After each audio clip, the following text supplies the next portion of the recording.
Hello, Steve White, Trekboy 89 for Steve Arts 89. Well, Star Trek Discovery Season 5, Episode 2, Under Twin Moons. It's a smaller scale sort of episode. It's not as big as the premiere. It has that Indiana Jones sort of feel that the sort of season has sort of been sort of accused of.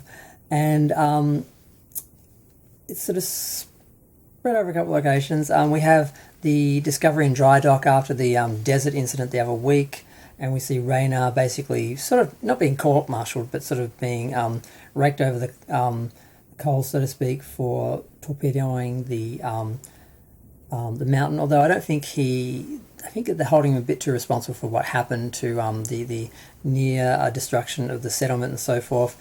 And he kind of gets a demotion. He has to sort of retire, but then he ends up coming on as the first officer to replace Saru anyway. So I'm not sure if I was following that right, but yeah. So Saru sort of having his last day on Discovery, and Saru and Burnham reminisce sort of later in the episode.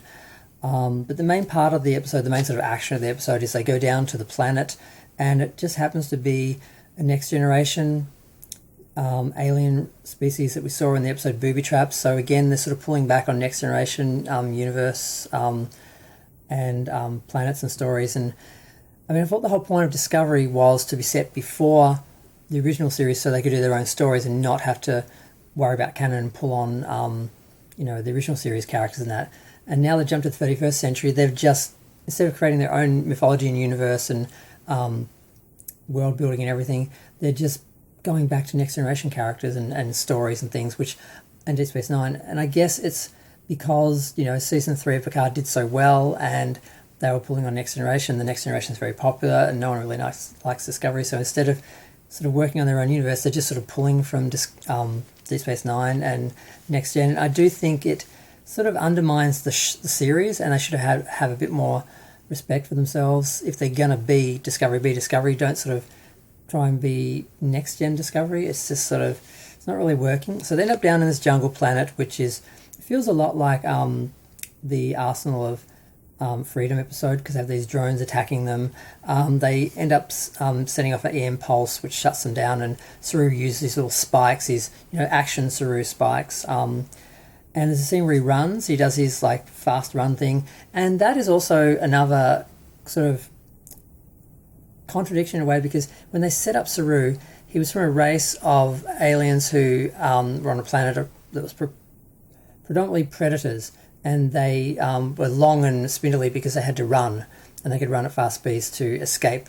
That's how they evolved. But then when they came to the second season, starting with the short trek, they established that Saru's race were basically literally kelp farmers who used to dominate one race that then overtook, and then they were the race that was under control, and they would just periodically be culled, and they totally changed basically his race.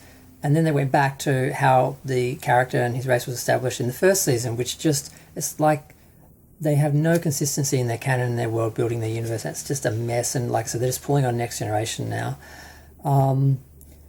Book tries to communicate with a Mull through the courier network. Doesn't really work. They don't really buy it.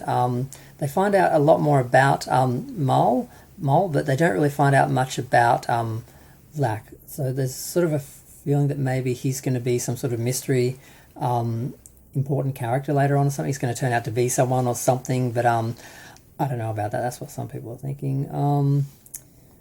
Not much more happens. They find out there's 5 puzzle pieces they have to find, which is really, cliche, and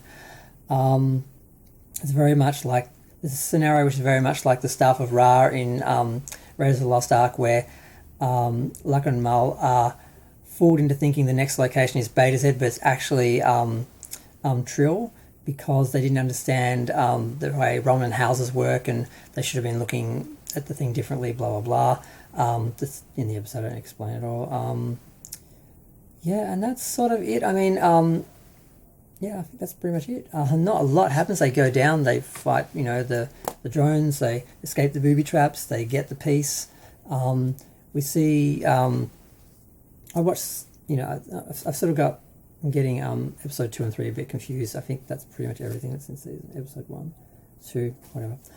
Okay, I'm going to go. Feel free to share, like, comment, subscribe. Let me know what you think. It was fine. Yeah, they're just really...